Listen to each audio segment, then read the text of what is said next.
Tapos na yung bakod. Ayan. Itong side pa lang na to.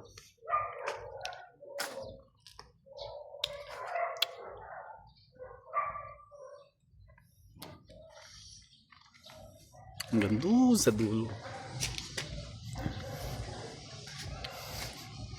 Yung cabinet.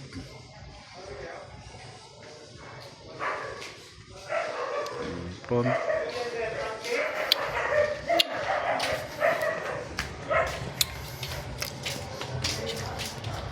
Okay, sa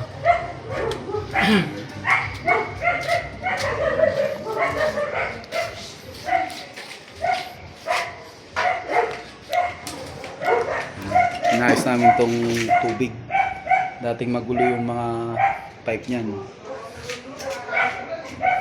Nakaalis na rin yung may bubong yung jetmatic natin para hindi masira yung motor. Clear siya kasi kusina tapos may CR.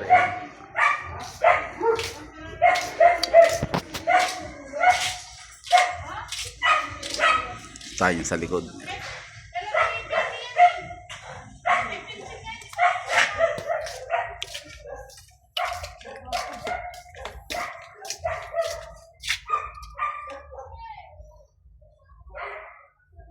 Nice na yung wiring yan.